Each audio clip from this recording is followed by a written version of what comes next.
Hello, dear bankers. I, Purva, welcome you all to this EduTabs platform. So, if you are preparing for JIB November 2026, this series JIB Target 50 is for you. Because यहाँ पर contents को इस तरीके से cover किया जा रहा है कि आपके सिलेबस के मोस्ट इंपॉर्टेंट टॉपिक्स जो हैं वो कवर अप हो पाएँ और आप अगर इस सीरीज़ के कंटेंट्स को अच्छे से देखें, रिविजन करें और प्रैक्टिस करें तो आप आसानी से 50 मार्क्स स्कोर कर पाएँ in your JIB upcoming examination. आज हमारा EFM का लेक्चर नंबर 36 है. आई होप आपने पहले वाले 35 लेक्चर्स जो हैं वो वॉच कर लिए होंगे, उनसे अपने कंसेप्ट को कवर अप कर लिया होगा. आज लेक्चर नंबर 36 में हम कैपिटल स्ट्रक्चर की बात करने वाले हैं. कैपिटल स्ट्रक्चर की कुछ थ्योरीज हैं जिन पे एग्जामिनेशन में क्वेश्चन आते हैं, सो हम उन्हीं थ्योरीज को डिस्कस कर चलेंगे. ठीक है. Before starting the topic I would like to tell you कि आपकी एग्जाम प्रिपरेशन हो सकती है एक स्ट्रक्चर्ड कोर्स के थ्रू, बिकॉज आपका शेड्यूल बहुत ही ज़्यादा हेक्टिक है ना. तो एक स्ट्रक्चर्ड कोर्स कहाँ से मिले? स्ट्रक्चर्ड कोर्स आपको मिलेगा EduTab की वेबसाइट पर. अगर आप डिस्क्रिप्शन में दिए गए लिंक पर क्लिक करेंगे तो आपको एक ऐसा कोर्स नज़र आएगा जहाँ पर आपको मिल रहा है 2-day demo of the master course. अब मास्टर कोर्स क्या है? मास्टर कोर्स एक ऐसा complete full preparation, I would say one stop solution course है जहाँ पर आप अपनी कंप्लीट प्रिपरेशन कर सकते हैं. यहाँ पर आपको मिलेंगी हर 15-20 मिनट्स की शॉर्ट कंसेप्ट क्लासेस, यानी कि अपने बैंकिंग शेड्यूल के साथ आप थोड़े थोड़े टाइम इंटरवल्स में अपने टॉपिक्स को कवर अप कर सकते हैं. देन आपको लाइव क्रैश कोर्स वाली लाइव क्लासेस भी मिल जाएंगी. IIBF की बुक के हिसाब से बनाए गए कंसेप्ट नोट्स मिल जाएंगे, प्रीवियस ईयर क्वेश्चंस मिल जाएंगे चैप्टर वाइज और फुल लेंथ मॉक टेस्ट भी आपको इसी कोर्स में मिल जाएंगे. यानी कि प्रिपरेशन से लेकर प्रैक्टिस तक सब कुछ यहाँ पर कवर हो जाएगा. अब ये मास्टर कोर्स आपको 2 वैलिडिटीज़ के साथ अवेलेबल है, 8 मंथ्स एंड 12 मंथ्स. अपनी कन्वीनियंस के हिसाब से आप वैलिडिटी चूज कर सकते हैं. अब मास्टर कोर्स खरीदते टाइम एक साथ इतना अमाउंट स्पेंड करने का मन अगर आपका ना हो तो इसके लिए हमने 2 डे का डेमो कोर्स निकाला है, जहां पर आपको 1 रुपये की फ़ी पेमेंट से इसी मास्टर कोर्स का एक्सेस मिल जाएगा for a period of 2 days. अब इस डेमो कोर्स का क्या बेनिफिट है? इस डेमो कोर्स से आपको इस मास्टर कोर्स का एक इंसाइट मिल जाएगा कि क्या क्या इस मास्टर कोर्स में फीचर्स अवेलेबल हैं, किस तरीके से टीचिंग यहाँ पर है. तो 2 दिन से आप एक अंदाज़ा ले सकते हैं and then you can make your final decision of buying this master course, right. तो जल्दी से डिस्क्रिप्शन में दिए गए लिंक पर क्लिक कीजिए और डेमो कोर्स जो है इसको ज़रूर ले लीजिए ताकि आपको एक क्लैरिटी हो जाए about the contents provided in the master course. ठीक है. अब आते हैं हमारे आज वाले टॉपिक पे, जिसमें हमने कैपिटल स्ट्रक्चर की बात करनी है. कैपिटल स्ट्रक्चर क्या है? जैसा कि हमने लास्ट लेक्चर में डिस्कस किया कि कैपिटल क्या होती है? पैसा जो बिजनेस को चलाने के लिए ज़रूरी होता है ना. एक बिजनेस को फिक्स्ड एसेट्स खरीदनी है, बिजनेस को करंट एसेट्स खरीदनी है, इसके लिए इन्हें फंड्स की ज़रूरत है. फंड्स कहाँ से आएंगे? लॉन्ग टर्म सोर्सेज से आएंगे और शॉर्ट टर्म सोर्सेज से फंड्स जो हैं वो बिजनेस के अंदर आएंगे. बट कैपिटल स्ट्रक्चर क्या है? ये तो कैपिटल हो गई. कैपिटल स्ट्रक्चर क्या है? कैपिटल स्ट्रक्चर का मतलब है अब जो फंड्स आएंगे, फंड्स का भी तो हमें कॉम्बिनेशन बनाना पड़ेगा, क्योंकि फंड्स प्रोक्योर करने के बहुत सारे तरीके हैं, है ना. तो फंड्स प्रोक्योर करने के जो बहुत सारे तरीके हैं, कैसा कॉम्बिनेशन हम लोग बनाएं कि हमारा कैपिटल स्ट्रक्चर सेट हो जाए, यानी कि डेट और इक्विटी का क्या मिक्स बनाएं, किस रेशो में डेट और इक्विटी का मिक्स होना चाहिए कि हमारा कैपिटल स्ट्रक्चर एक ऑप्टिमम कैपिटल स्ट्रक्चर के रूप में बनकर तैयार हो जाए. ठीक है ना. तो लॉन्ग टर्म फंड्स में हमारे पास 2 टाइप से आ सकते हैं, एक इक्विटी और एक डेट. इक्विटी का मतलब ओनर की कैपिटल, पार्टनर की capital, equity preference shares, retained profits भी हमारा इक्विटी का पार्ट ही रहेगा. डेट मतलब लोन. लोन में टर्म लोन्स आ जाएंगे, डिबेंचर्स आ जाएंगे, बॉन्ड्स आ जाएंगे, कॉर्पोरेट डिपॉजिट्स आपके पास आ जाएंगे.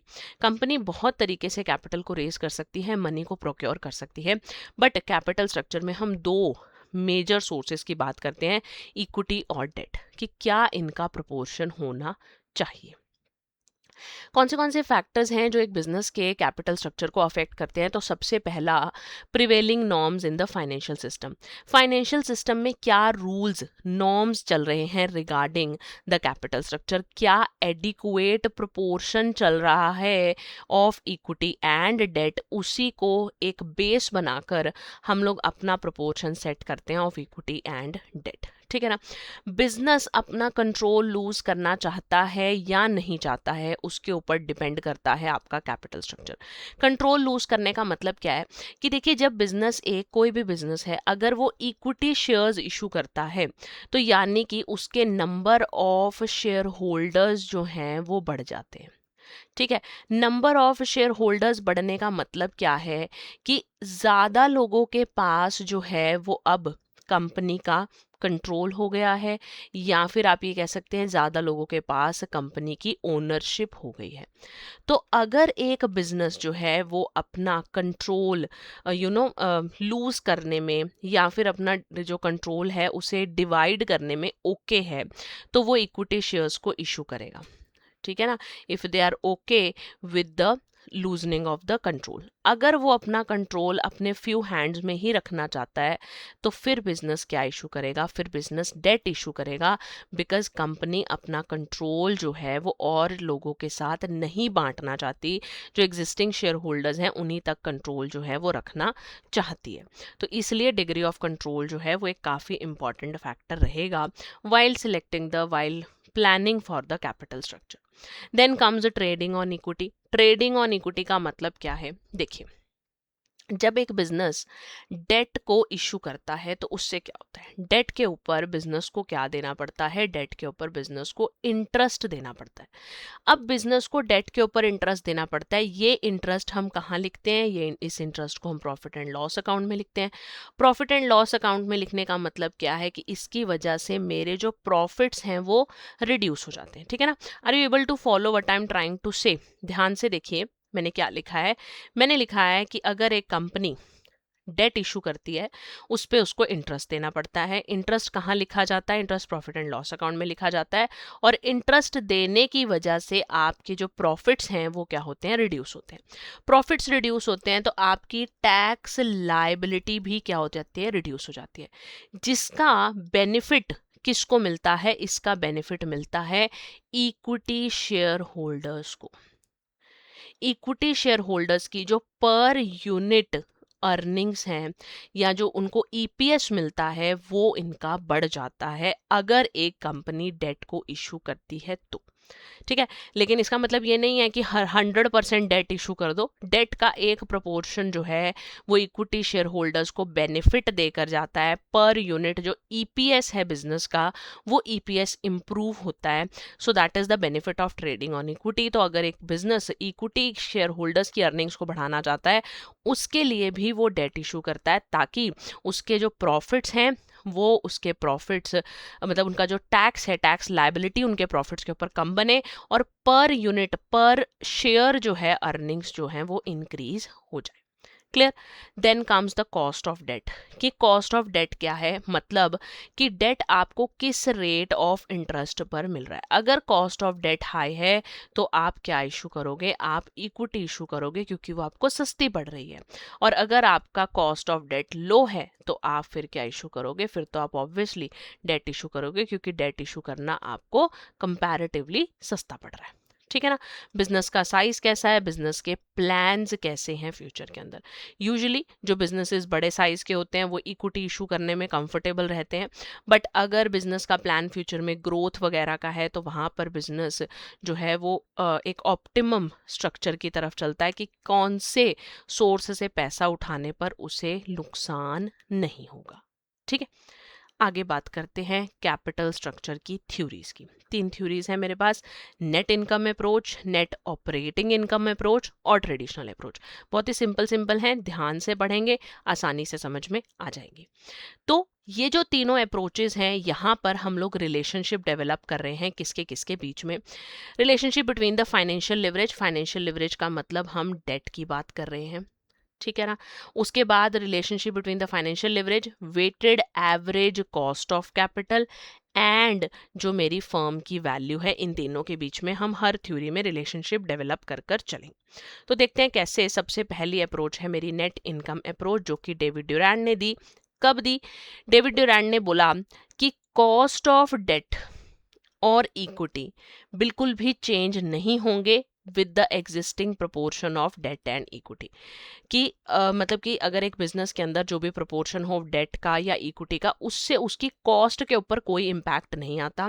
कहने का मतलब कि अगर एक फर्म ए है जिसमें 60% इक्विटी 40% डेट है, या फिर फर्म बी है जिसमें 40% इक्विटी 60% डेट है, यानी जिनका proportion of debt and equity बहुत अलग अलग है, इन दोनों को अगर नया डेट या नई इक्विटी बोरो करनी है इशू करनी है, रेज करनी है, तो इन दोनों के लिए कॉस्ट जो है वो बराबर होगी। प्रोपोर्शन से, एग्जिस्टिंग प्रोपोर्शन से नई प्रोक्योरमेंट का कोई भी लेना देना नहीं है, ऐसा नेट इनकम अप्रोच में कहा गया। अब वो ये कह रहा है कि कॉस्ट ऑफ डेट कम होती है। कॉस्ट ऑफ डेट कम किससे होती है? इन कंपैरिजन टू इक्विटी की बात कर रहा है ये, ठीक है ना।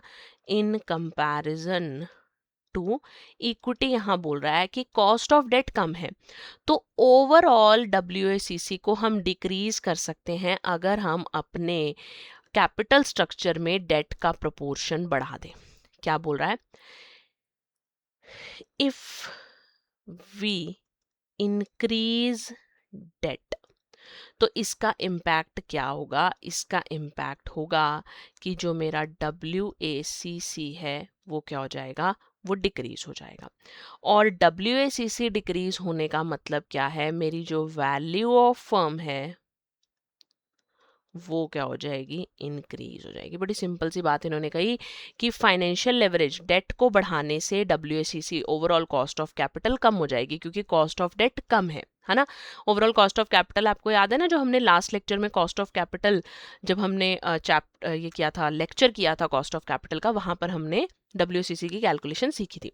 तो ये कह रहे हैं कि जैसे हम डेट बढ़ाते हैं अपने कैपिटल स्ट्रक्चर में, मेरी WACC कम हो जाती है, और WACC कम होने से मेरी फर्म की वैल्यू क्या हो जाती है? फर्म की वैल्यू बढ़ जाती है। तो ये रिलेशनशिप हमारा नेट इनकम अप्रोच से निकल कर आया है। क्वेश्चन देखें। क्वेश्चन क्या है? ABC limited has its capital structure comprising 50% debt and 50% equity, ठीक है ना। कॉस्ट ऑफ डेट आपको दी हुई है 10%, कॉस्ट ऑफ इक्विटी आपको दी हुई है 16%, आपको निकालना है WACC। और फिर बोल रहे हैं अगर हमारा डेट का प्रोपोर्शन 60 पे चला जाए और इक्विटी का प्रोपोर्शन 40 पे चला जाए, तो इसका इम्पैक्ट भी बताना है WACC पर क्या होगा। तो पहले मैं इतने पार्ट की कैलकुलेशन करती हूँ, है ना। तो WACC निकालने का फॉर्मूला क्या था मेरा?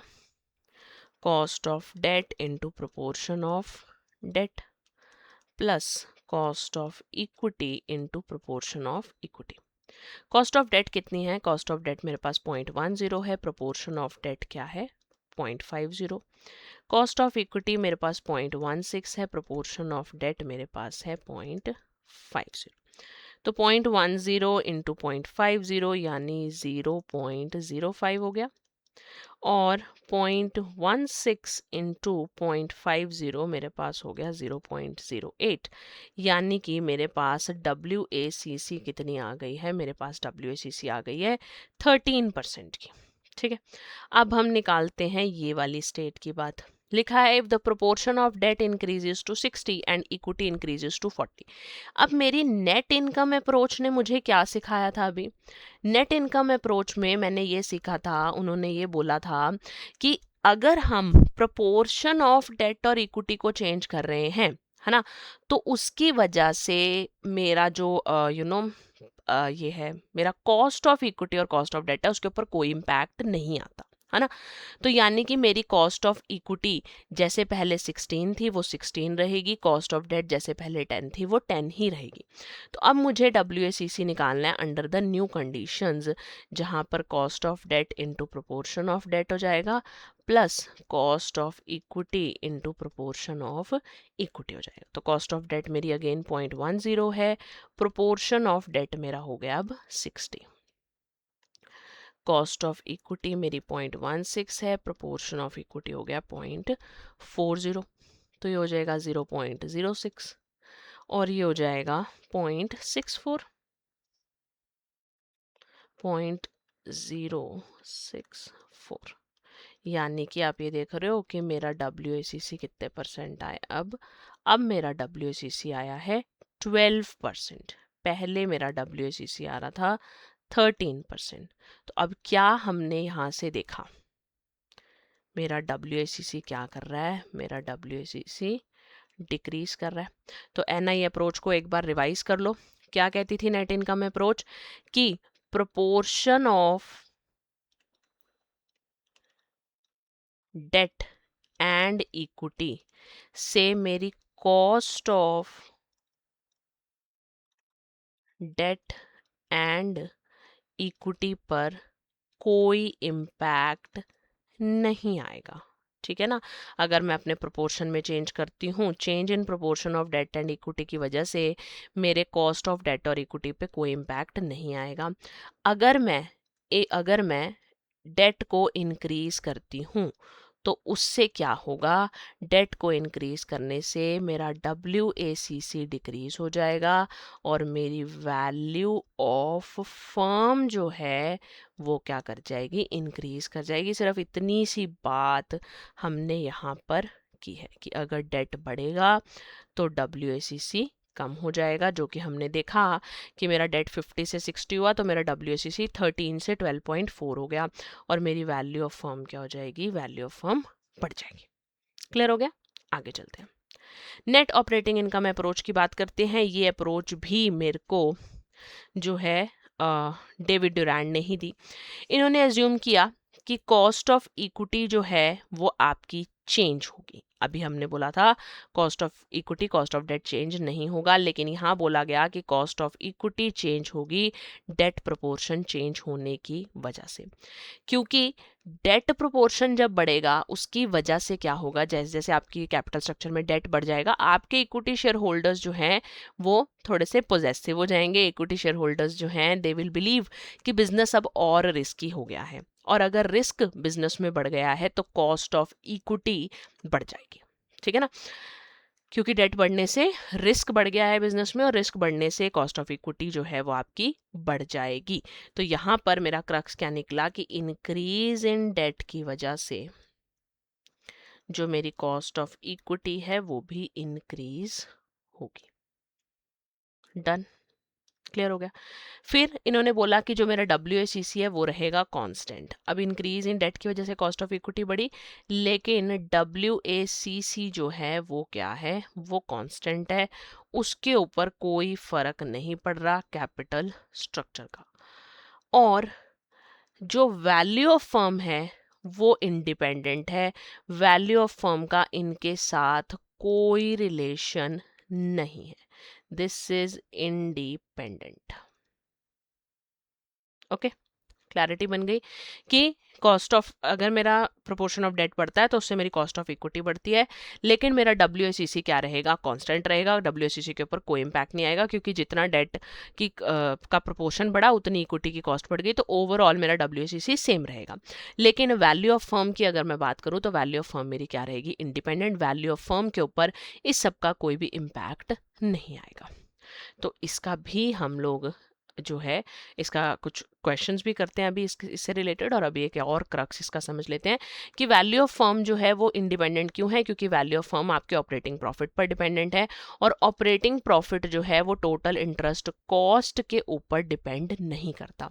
कॉस्ट ऑफ डेट जो है वो कांस्टेंट रहेगी, लेकिन टोटल इंटरेस्ट कॉस्ट जो है वो बढ़ जाएगी। क्योंकि कॉस्ट ऑफ डेट मान लो मेरी पहले भी 10 थी अब भी 10 है, प्रोपोर्शन ऑफ डेट पहले 10 लाख था अब 20 लाख हो गया, तो मेरा टोटल इंटरेस्ट कॉस्ट जो है वो बढ़ जाएगी, है ना।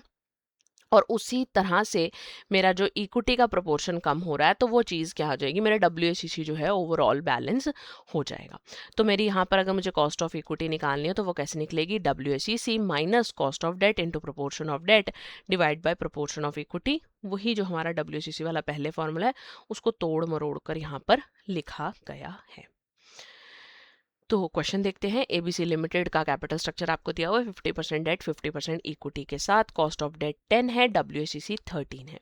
तो इन्होंने बोला है कॉस्ट ऑफ इक्विटी निकालनी है अगर प्रोपोर्शन ऑफ डेट मेरा कितने पे चला जाता है, अगर प्रोपोर्शन ऑफ डेट मेरा 60% पर चला जाता है और WACC कांस्टेंट है। तो WACC कांस्टेंट कहाँ है, WACC कांस्टेंट है मेरा नेट ऑपरेटिंग इनकम अप्रोच के अंडर, ठीक है। अब मुझे क्या करना है, अब मुझे कैलकुलेशन करनी है कॉस्ट ऑफ इक्विटी निकालने की। हमने जैसे पहले निकाली थी कॉस्ट ऑफ ये WACC दो सिनेरियोज में, यहाँ पर भी हम दूसरा सिनेरियो भी देखेंगे। तो पहले तो हम हमारे क्वेश्चन की जो डिमांड है वही कैलकुलेशन करते हैं। मेरा क्वेश्चन डिमांड कर रहा है कि मुझे कॉस्ट ऑफ इक्विटी निकालनी है। मैं कोई नया फार्मूला नहीं याद कर रही हूँ, मैं जो पहले फार्मूला लगा रही थी वो ही फार्मूला लगाकर सॉल्व करूँगी। तो cost of equity into proportion of equity, cost of debt into proportion of debt. WACC constant है, WACC 13% दिया था, 0.13 आ गया। कॉस्ट ऑफ इक्विटी मुझे निकालनी है, पर प्रोपोर्शन ऑफ इक्विटी इन्होंने बोला है अगर प्रोपोर्शन ऑफ डेट 60 हो गया तो प्रोपोर्शन ऑफ इक्विटी कितना हो जाएगा, 40 हो जाएगा। कॉस्ट ऑफ डेट मुझे 0.10 दी हुई है, प्रोपोर्शन ऑफ डेट अब 0.60 हो गया, तो ये हो जाएगा 0.40 KE प्लस 0.06 माइनस 0.07 हो जाएगा।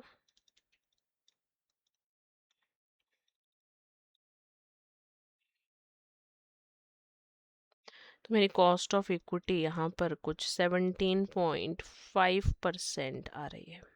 ठीक है, अब हमने ये पढ़ा था कि हमारी कॉस्ट ऑफ इक्विटी बढ़ जाती है जैसे ही मेरा डेट इंक्रीज होता है, यही पढ़ा था। तो अब ये क्वेश्चन का पार्ट नहीं है, लेकिन अपनी थ्योरी को चेक करने के लिए पहले वाले टाइम की, यानी यहाँ से लेके यहाँ तक वाली सिचुएशन की कॉस्ट ऑफ इक्विटी निकाल कर देखते हैं कि पहले टाइम पर मेरी कॉस्ट ऑफ इक्विटी कितनी आ रही थी, ताकि हमें भी तो क्लैरिटी हो कि क्वेश्चन जो थ्योरी दी हुई थी वो वैलिड है भी है या ऐसे ही है। तो ये 0.13 आ जाएगा। यहाँ पर कॉस्ट ऑफ इक्विटी निकालनी है, प्रोपोर्शन पहले 0.50 था और ये हो जाएगा 0.10, ये हो गया 0.50 के ई प्लस 0.05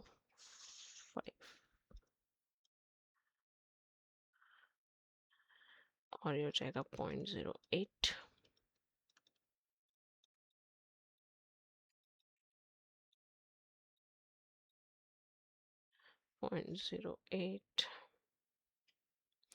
तो देखो मेरा cost of equity pre scenario में जब 50% डेट 50% इक्विटी था, मेरा कॉस्ट ऑफ इक्विटी कितना था, मेरा कॉस्ट ऑफ इक्विटी 16% था। लेकिन अब जैसे ही मैंने प्रोपोर्शन ऑफ डेट जो है वो इंक्रीज करा, मेरा कॉस्ट ऑफ इक्विटी क्या हो गया, इंक्रीज हो गया, 16 से 17.5% हो गया। चलो जी, तीसरी अप्रोच कर लेते हैं, ट्रेडिशनल अप्रोच। ट्रेडिशनल अप्रोच में 3 अलग अलग सिनेरियोज दिए हैं, तीनों सिनेरियोज को पढ़कर चलते हैं। वो ये कह रहे हैं पहले सिनेरियो के अंडर, यहाँ लिख लें फर्स्ट सिनेरियो। फर्स्ट सिनेरियो में वो ये कह रहे हैं कि अगर मैं प्रोपोर्शन ऑफ डेट को इंक्रीज करता हूँ कैपिटल स्ट्रक्चर में, तो उसकी वजह से क्या होगा, इसकी वजह से कॉस्ट ऑफ डेट भी इंक्रीज होगी, बट एक पॉइंट के बाद। ठीक है, अगर मैं प्रोपोर्शन ऑफ डेट को इंक्रीज करता हूं तो कॉस्ट ऑफ डेट इंक्रीज होगी बियॉन्ड अ पॉइंट। ठीक है, बिकॉज क्रेडिटर्स भी कुछ टाइम तक तो चुप रहेंगे, लेकिन उन्हें बाद में लगेगा कि बिजनेस रिस्की है, तो कॉस्ट ऑफ डेट जो है वो बढ़ जाएगी। ये थ्योरी ये भी कहती है कि कॉस्ट ऑफ इक्विटी जो है वो भी इंक्रीज होती है विद इंक्रीजिंग लेवरेज। यानी कि सेकंड पॉइंट में ये कह रहे हैं कि अगर मैं प्रोपोर्शन ऑफ डेट बढ़ाता हूं तो उसकी वजह से कॉस्ट ऑफ इक्विटी भी बढ़ती है, क्योंकि वही वाला रीजन, रिस्क वाला रीजन जो हमारा पहले था। और जैसे जैसे बिजनेस में प्रोपोर्शन ऑफ डेट बढ़ता है, उसकी वजह से जो WACC है, weighted average cost of capital है, ये 3 तरीके के बिहेवियर करती है। ये पहले तो डिक्लाइन करेगी अप टू अ पॉइंट, ठीक है ना, एक पॉइंट तक तो ये डिक्लाइन करेगी, फिर उसके बाद ये क्या हो जाएगी, कांस्टेंट हो जाएगी, और उसके बाद ये इंक्रीज करना शुरू कर देगी। तो ट्रेडिशनल अप्रोच जो है वो बहुत अलग तरीके से बात करती है। वो कहती है प्रोपोर्शन ऑफ डेट बढ़ाओ, कॉस्ट ऑफ डेट बढ़ जाएगी, कुछ टाइम तक क्रेडिटर्स चुप रहेंगे, लेकिन कुछ टाइम के बाद उन्हें लगेगा कि बिजनेस बहुत रिस्की होता जा रहा है, तो कॉस्ट ऑफ डेट जो है वो बढ़ जाएगी। ठीक है, ज़्यादा इंटरेस्ट रेट वो डिमांड करने लग जाएंगे। प्रोपोर्शन ऑफ डेट बढ़ने से कॉस्ट ऑफ इक्विटी तो बढ़ेगी ही बढ़ेगी, क्योंकि इक्विटी शेयर होल्डर्स को रिस्की लगने लग गया है अब ये बिजनेस। और प्रोपोर्शन ऑफ डेट बढ़ने से WACC 3 तरीके के बिहेवियर शो करता है। एक कि वो एक पॉइंट तक तो डिक्लाइन करता रहेगा, फिर एक पॉइंट ऐसा आएगा जहां WACC कांस्टेंट हो जाएगा, और उसके बियॉन्ड जो है वो WACC इंक्रीज करना शुरू कर देगा। ये आपकी ट्रेडिशनल अप्रोच कह रही है। समझ में आ गई? सो कॉमन एजम्पशन इन तीनों ही अप्रोचेस के अंदर क्या ली गई कि net income net operating income approach में ये एज्यूम किया गया कि डेट के इंक्रीज होने से risk perception of the creditor पे कोई फर्क नहीं पड़ रहा। सभी फर्म्स सारे के सारे प्रॉफिट्स इक्विटी शेयर होल्डर्स को दे रही हैं, यानी कि हमने ये एज्यूम किया है कि बिजनेस के अंदर रिटेन्ड अर्निंग्स नहीं है। ठीक है, सिंप्लिसिटी करने के लिए टोटल कैपिटल में सिर्फ दो ही चीज़ें मानी गई, एक हमने बोला हमारे पास डेट है और एक हमारे पास इक्विटी है। हमने ज़्यादा कॉम्प्लेक्स एजम्पशंस यहाँ पर सोर्सेज ऑफ कैपिटल को लेकर नहीं ली। कोई इनकम टैक्स नहीं है। ठीक है, उसके बाद हमने लिया कि ऑपरेटिंग प्रॉफिट में कोई चेंज नहीं हो रहा, बिजनेस की कंडीशन सेम रह रही हैं, सिर्फ डेट और इक्विटी में ही चेंज हो रहा है। कोई ट्रांजैक्शन कॉस्ट नहीं है, कोई रिडीमेबल सोर्स नहीं है और इन्वेस्टर्स रैशनल है, कैपिटल मार्केट परफेक्ट है, इन्वेस्टर को सारी इंफॉर्मेशन है about the upcomings of the business. So ये रहा हमारा आज का समरी शीट और हमारा लेक्चर यहीं पर ख़त्म होता है, जहाँ पर हमने कैपिटल स्ट्रक्चर की 3 थ्योरीज को डिस्कस किया है। एग्जाम पर्सपेक्टिव से क्वेश्चन एक आधा देखने को मिल सकता है, मे में भी क्वेश्चन पेपर में आया हुआ है। तो थ्योरीज बहुत मुश्किल नहीं है, बहुत लंबा कॉन्सेप्ट नहीं है, पढ़कर ज़रूर जाएंगे ताकि एग्जामिनेशन में कोई प्रॉब्लम ना आए इस टाइप के क्वेश्चन से। आज के आज के सेशन से रिलेटेड क्वेश्चंस की प्रैक्टिस कर लेते हैं। A company is analysing different financing option, finance manager observes that as the proportion of the debt in the capital structure increases. कह रहा है कि फाइनेंशियल मैनेजर ने कुछ ऑब्जर्व किया, क्या ऑब्जर्व किया कि जैसे ही प्रोपोर्शन ऑफ डेट जो है वो इंक्रीज हो रहा है, overall weighted average cost of capital जो है वो डिक्लाइन कर गई है। ठीक है ना, तो due to lower cost of debt compare to equity the firm assumes that both cost of debt and cost of equity remain unchanged. ठीक है, तो ये कौन सी एजम्पशन जो है, पहले तो मेरे को ये बताओ ये कौन सी अप्रोच है। तो ये मेरे पास अप्रोच है नेट इनकम अप्रोच। ठीक है, फिर उन्होंने बोला है कि आप क्या कंक्लूजन निकालते हो कि फर्म की वैल्यू डिक्रीज करेगी due to high financial risk, firm की वैल्यू इंक्रीज करेगी, WCC कांस्टेंट रहेगा, कैपिटल स्ट्रक्चर पे कोई इम्पैक्ट नहीं आएगा। तो नेट इनकम अप्रोच क्या कहती थी कि अगर WCC डिक्रीज होता है तो वैल्यू ऑफ फर्म जो है वो क्या होगी, इंक्रीज होगी। तो ऑप्शन ढूंढो, value of firm will increase, तो यानी बी आंसर होगा। ठीक है, question number 2, a firm deliberately increases its financial leverage by introducing more debt into the capital structure। और हुआ क्या, इसकी वजह से इक्विटी शेयर होल्डर्स के रिटर्न्स बढ़ गए। ये मैंने आपको समझाया था, क्योंकि इक्विटी शेयर होल्डर्स के रिटर्न कब बढ़ते हैं, जब डेट हम इंट्रोड्यूस करते हैं, तो ट्रेडिंग ऑन इक्विटी के कंसेप्ट के अंडर वो बढ़ते हैं, option C. A firm is considering raising funds either through equity or debt. Promoters wants to avoid a dilution of control and voting power in the company। तो कौन सा source इन्हें लेना सुटेबल रहेगा? अगर ये कंट्रोल डाइल्यूट नहीं करना चाहते तो इन्हें डेट इशू करना पड़ेगा। ठीक है ना, तो अब बात कर लेते हैं कुछ स्ट्रक्चर्ड कोर्सेज की, जिसकी हेल्प से आप अपनी एग्जाम प्रिपरेशन कर सकते हैं। स्ट्रक्चर्ड कोर्सेज के लिए आपको क्या करना है, आपको एडुटैप की वेबसाइट पर जाना है, कोर्सेज सेक्शन पर क्लिक करना है। GIB कोर्सेज पर क्लिक करेंगे तो आपको ये वाला जो इंटरफेस है ये नज़र आएगा। हमने स्टार्टिंग में बात की थी मास्टर कोर्स की, जो कि एक फुल फ्लेजेड प्रिपरेशन कोर्स है। आई वुड से कि मास्टर कोर्स आप कंप्लीट ले सकते हैं for all of the subjects of the JIB। और अगर आप सब्जेक्ट स्पेसिफिक प्रिपरेशन कर रहे हैं तो आप IIFS का, PPB का, AFM का, RBWM का, चारों का अलग अलग मास्टर कोर्स भी बाय कर सकते हैं अपनी रिक्वायरमेंट के हिसाब से। Then there comes a live crash course, जिसका बैच 4 इस टाइम पर रनिंग है। ये जो लाइव क्रैश कोर्स है, यहाँ पर आपको मिलती हैं लाइव क्लासेस, यानी कि मॉर्निंग और इवनिंग में before and after the banking hours आपकी लाइव क्लासेस रहेंगी। और 60 लाइव क्लासेस में आपके सिलेबस के मोस्ट इंपॉर्टेंट टॉपिक्स को यहाँ कवर करवाया जाएगा। 15 क्लासेस पर सब्जेक्ट आपकी रहती है। लाइव क्लास मिस हो जाने पर आप उसका रिकॉर्डेड वर्जन देख सकते हो। आपको यहाँ पर अगेन मिलेंगे IIBF की बुक वाले concept notes, previous year question, chapter wise और फुल लेंथ मॉक टेस्ट। तो शॉर्टकट प्रिपरेशन, इंपॉर्टेंट टॉपिक्स को कवर करते हुए लाइव क्रैश कोर्स आप चूज कर सकते हैं। Then there comes a test series, एक ऐसी सीरीज जहां पर अगर आपको लगता है कि आपका कंटेंट कवर्ड है और आपको सिर्फ और सिर्फ IIBF की बुक वाले MCQs की प्रैक्टिस करनी है, तो आप हमारी टेस्ट सीरीज को ज्वाइन कर सकते हैं, जहां पर आपको सभी सब्जेक्ट्स के चैप्टर वाइज और फुल लेंथ मॉक टेस्ट मिलेंगे। जब भी इन कोर्सेज में एनरोल करेंगे, प्रिवेलेंट डिस्काउंट कूपन को लगाना नहीं भूलेंगे, ताकि आपको मैक्सिमम डिस्काउंट मिल पाए और आप अपने कोर्सेज को और अफोर्डेबल फॉर्म में अवेल कर पाए।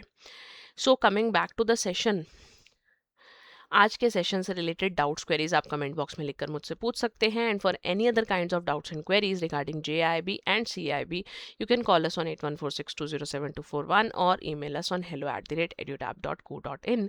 We are very happy to help you. So हम मिलते हैं अगले लेक्चर में. Till then, take care, keep studying, keep growing. Bye bye.